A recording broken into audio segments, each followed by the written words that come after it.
Delhi Ordinance is effectively putting precedence rule on Delhi. Either the centre should say that there should not be any elected government, or they should allow Mr. Kejriwal to function. Why do you think the Congress is not taking a stand against the ordinance? Do you think somewhere taking jibes on the Congress might be proving counterproductive? We do not see the value of any opposition unity platform if Congress is not able to clear the air before the meeting.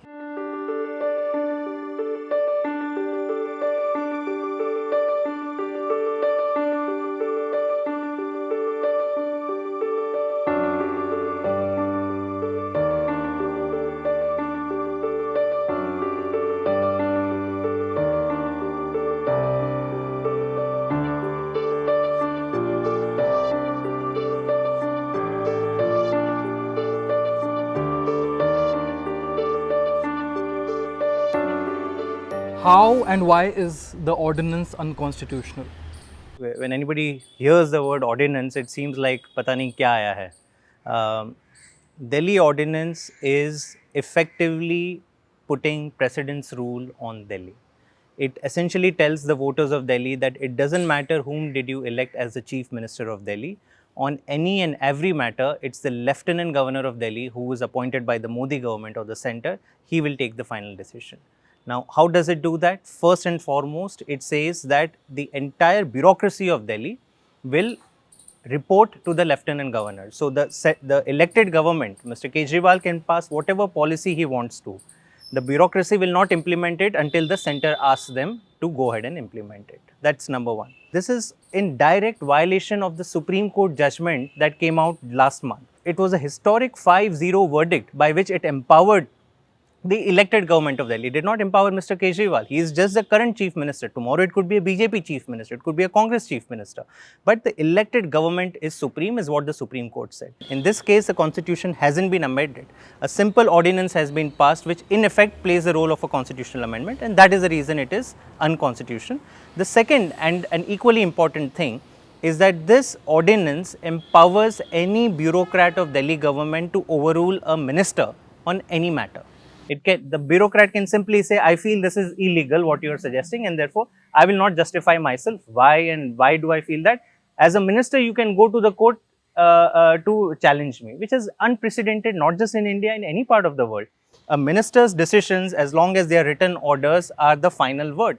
Similarly, this ordinance says that the chief secretary, who is the head of a bureaucracy in any government, can overrule the decision of the cabinet. Again, unprecedented in 75 years of India's democracy.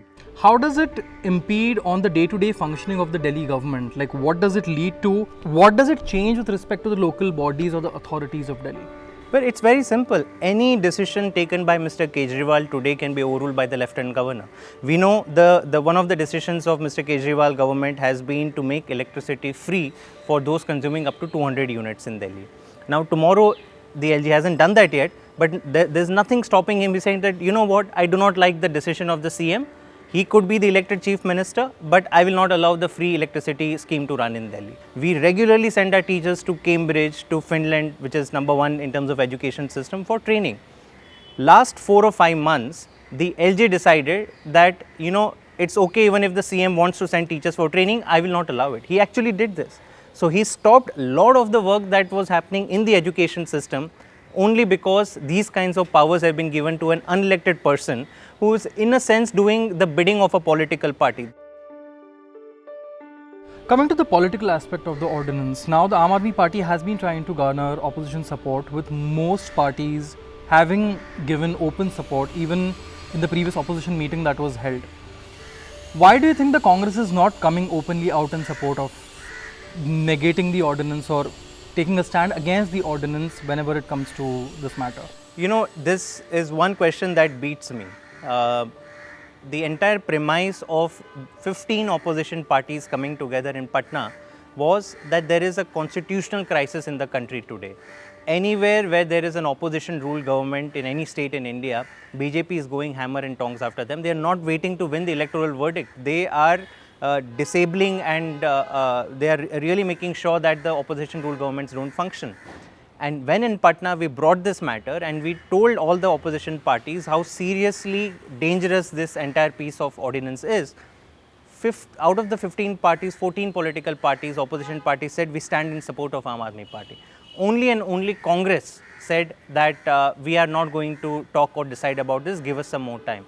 Have other parties tried to persuade the Congress to take a stand on this? Well, in the Patna meeting itself, I must say that many tall opposition leaders, Mr. Sharad Pawar, Ms. Mamta Banerjee and many others tried to persuade Congress that, you know, this is as black and white an issue as what Congress itself has been saying. They themselves have been saying that our chief ministers are being hampered, our leaders are being harassed by ED and CBI. So, they were urged by all the parties present there that please support. This is not about Aam Aadmi Party, this is about opposition.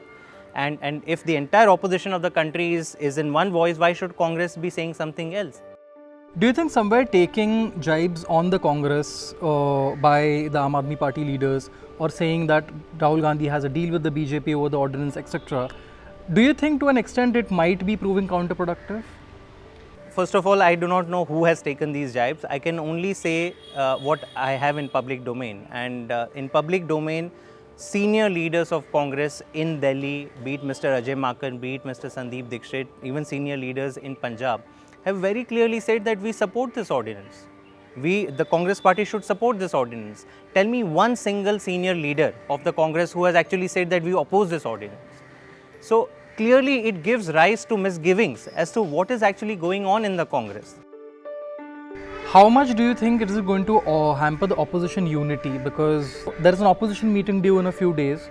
What is the Aam Aadmi Party's stand on it? And is the ordinance going to become a deal breaker if it comes to the Congress not taking a stand on it? You know, let's recall when Mr. Rahul Gandhi lost his membership in Parliament, it was Mr. Arvind Kejriwal who first stood in support of him. Tomorrow when, in fact, few days back when Mr. Stalin's government in Tamil Nadu was under attack by the governor, Aam Aadmi Party took a very strong stand and it happened within hours. Nobody had to say. What is the AAP's expectation when it comes to the ordinance from the upcoming opposition meet? Well, we have very clearly said that we will not participate in this meeting because we do not see the value of any opposition unity platform if Congress is not able to clear the air before the meeting. So, as on date, we are still hoping. We do hear that Congress is hopefully going to take a decision soon. In the last Patna meeting, Congress mentioned that 15 days before the monsoon session starts, we will announce our decision. 20th July is the monsoon session beginning. So, by 5th July, they should have announced. What kind of effect do you think an act like that can have a long-term effect on the federal structure or the constitutional ethos of the country? In 99 out of 100 matters, this should have been the end of it. Once the Supreme Court constitutional bench verdict comes, matters come to an end. But Mr. Modi said that, you know what, for me, it doesn't really matter. I am out there to really ensure that an opposition ruled government by AAP is not able to function, and then this ordinance comes. So I think it sends a signal that irrespective of what is the mandate of the elected people, the government sitting in the center wants to call its shots anywhere and everywhere across the country. Today it is just one piece of legislation. We are seeing so many other such tendencies where the federal structure and the basic constitutional premise is being violated. Governors and lieutenant governors across the country are dictating to the chief ministers, you should do this, you should not do this. It's never happened in the history of our country.